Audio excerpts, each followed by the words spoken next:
Welcome back to another technical deep dive here in the debug zone.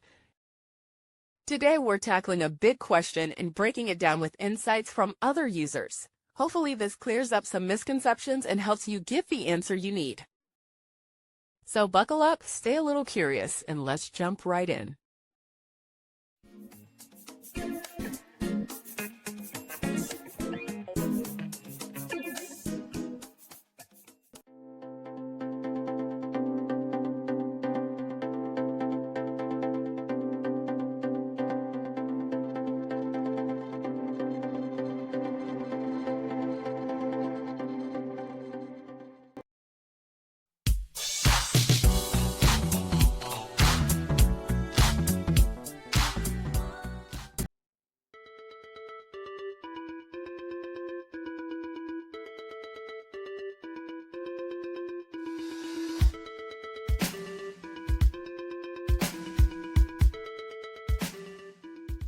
And that's a wrap.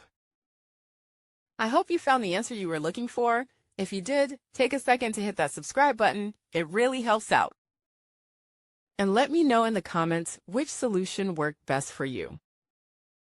See you next time in the debug zone.